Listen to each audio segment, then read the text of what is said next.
passage from the Gospel of Luke. It is the culmination of the Beatitudes that is spoken by Luke in chapter 6. When Jesus concludes his Beatitudes, Jesus is putting before us which are the qualities that a spiritual leader should possess in his life. When Jesus speaks to his disciples are trying or becoming a spiritual leaders. So when they become a spiritual leader, what are the qualities that these disciples should possess? That is, he is putting before us through three parables. The first parable that he speaks, can a blind person guide a blind person? When he speaks this parable, he is telling the disciples that in order to become a good leader, you should have a right vision. A disciple should have a right vision to lead the other people. Because here Jesus is not pinpointing about the physical blindness, but he speaks about the spiritual blindness. A disciple, a leader should not have spiritual blindness in his life. If that spiritual blindness is there, that causes harm to himself and also the people around him. Because the Pharisees, they pretend that they know everything about the rules, but they don't practice. So there are people in front of Jesus who are pretending to know everything, but they are not practicing it in their life. So Jesus is telling his disciples, you should have a right vision in your life. If you have a right vision, you will be able to lead the people in the right path.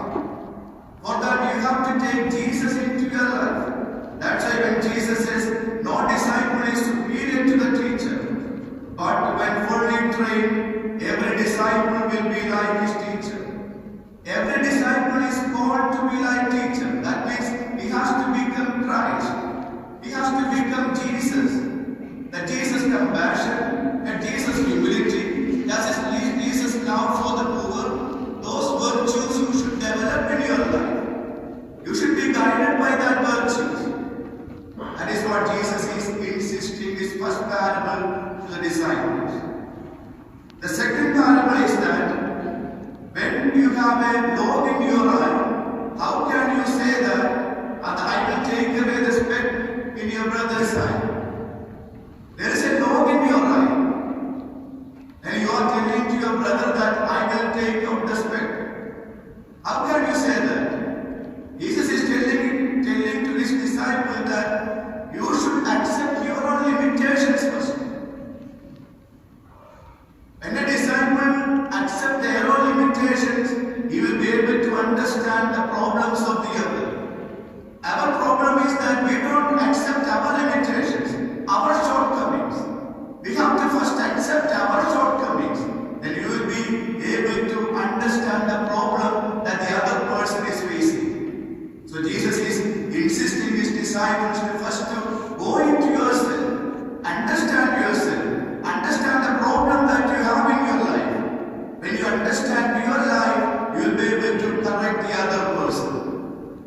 In the third parable, he says, a good tree does not bear rotten fruit, nor does a rotten tree bear fruit.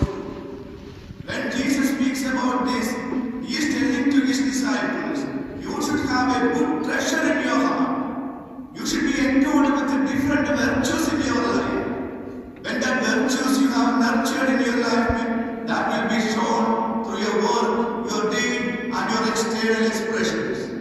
Your heart, that is core of your being. That is core of your thought. You should nurture in your heart the good thinking, the good virtues. So when you nurture in your heart the good virtues, that will be seen in your action. So these three goodness you should have as a leader.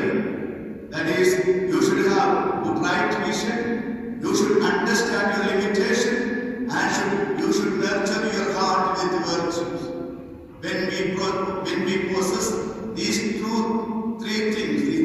intangible things in our life, we can be a good leader. So as we are around this altar, let us ask the Lord, Lord, fill us all with these qualities, right vision, understanding our limitations, and our heart filled with the virtues.